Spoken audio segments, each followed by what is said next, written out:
Pourquoi certaines personnes atteignent tous leurs objectifs alors que d'autres galèrent tout le temps dans la vie? Est-ce une question d'intelligence, de chance, ou bien y a-t-il un facteur caché qui fait absolument toute la différence? Aujourd'hui, dans cette vidéo, je vais te révéler les 4 clés essentielles qui différencient les personnes qui réussissent à celles qui échouent systématiquement. Je vais te montrer également comment toi, tu peux aussi passer du bon côté à ton tour. Déjà, je vais te parler rapidement des 3 fausses croyances sur la réussite.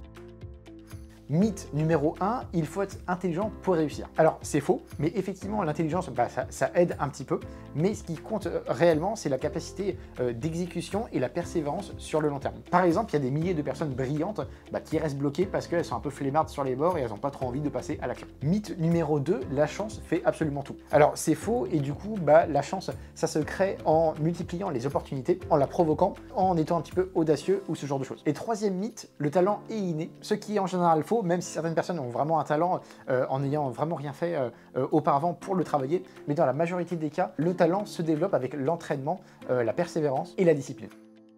Alors maintenant, voyons quelles sont les clés qui vont mener vers le succès. Clé numéro 1, ça va être l'état d'esprit de croissance. Alors déjà, il y a deux manières de penser. Il y a celle un peu gagnante et il y a celle perdante. Les perdants, ils vont penser que leur capacité, elle reste figée et rien ne va pouvoir changer au fur et à mesure du temps. Et les gagnants savent qu'ils peuvent progresser avec de l'entraînement, du travail, de la persévérance, de la discipline, etc. Comment adopter ça concrètement? Alors déjà, ne pas voir l'échec comme un mur, mais plutôt comme un tremplin. Toujours se poser la question, comment puis-je systématiquement m'améliorer au fur et à mesure du temps? Et vraiment essayer de prendre des notes par rapport à ce que tu as vu et ce que tu peux changer après pour vraiment progresser et vraiment avoir après d'autres résultats, mais prendre à chaque fois, tirer le son des expériences passées qui ont été un peu négatives, mais qui peuvent te permettre de rebondir sur quelque chose de très positif. Clé numéro 2, ça va être l'action massive et régulière. Alors souvent, on constate que les perdants, ils attendent la perfection pour commencer à passer à l'action, à réaliser des choses, etc.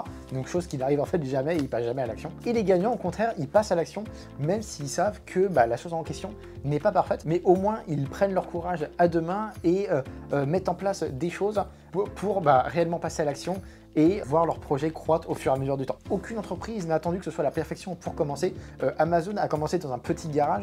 Netflix a d'abord loué des DVD en envoyant ça par courrier. Et plein d'autres entreprises où les gens ont commencé petits mais ont terminé en étant des multinationales vraiment très connues. Comment on peut appliquer ça au quotidien? Par exemple avec une règle toute bête, agir directement dès qu'on a une idée, au lieu de la laisser en suspens et de dire je le ferai plus tard et au final on ne le fait jamais. Il y a aussi la méthode Kaizen, le fait de progresser de 1% chaque jour, et donc c'est l'effet cumulé, et au bout de 365 jours, on aura énormément progressé et tout sera complètement différent. Clé numéro 3, l'environnement. Les gagnants s'entourent en général de personnes positives qui les poussent à faire des choses, ce sont des personnes ambitieuses, qui amènent les gens à s'élever, alors que les perdants restent dans un environnement toxique où on leur dit que c'est pas possible ou ce genre de choses. Comment tu peux optimiser ton environnement? Déjà, ça va être de supprimer toutes les choses un petit peu négatives. Donc déjà, ça va être le fait de supprimer un petit peu toutes les influences négatives que tu peux avoir autour de toi. Donc ça peut être certaines personnes te bloquent en fait dans ton avancée. Ça peut être le fait de supprimer les médias, le fait d'écouter toutes les informations un peu toxiques et négatives que tu peux entendre au fur et à mesure du temps, etc. Au contraire, du coup, entoure-toi de personnes très positives. Ça peut être via justement des vidéos,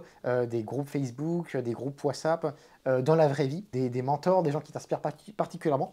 Et vu qu'on dit qu'en général, on est la moyenne des 5 personnes que l'on fréquente le plus, c'est important de fréquenter des personnes positives au quotidien pour vraiment être dans un bon état d'esprit et se développer. Clé numéro 4, la discipline et la constance. Au final, on sait très bien que le talent ne suffit pas. Et ce qui fait vraiment la différence sur le long terme, c'est le fait d'être vraiment persévérant et discipliné. Et donc ça, sur le long terme, en appliquant tout le temps et en ayant toujours une même routine, on maximise le fait d'avoir des bons résultats sur le long terme. Et donc c'est ça qui fait vraiment toute la différence, et non le fait d'être juste intelligent ou doué sur tel truc, mais si la personne est un peu flemmarde, il n'y aura pas grand chose qui va se passer à la suite de ça. Il y a une phrase que j'aime bien et qui est plutôt à retenir: les résultats extraordinaires viennent d'actions ordinaires répétées chaque jour. Comment tu peux essayer de développer ça? Supprime la motivation. Mets-la un peu de côté, à part si des fois ça peut te booster à certains moments de l'année ou ce genre de choses, et remplace-la plutôt par un système, une certaine routine. Autre méthode que tu peux utiliser, ça va être de faire de la prise de notes ou bien d'utiliser un calendrier où tu viendrais cocher les choses que tu mets en place chaque jour, et donc ça va te permettre un suivi et ça peut te motiver à être vraiment plus discipliné, etc.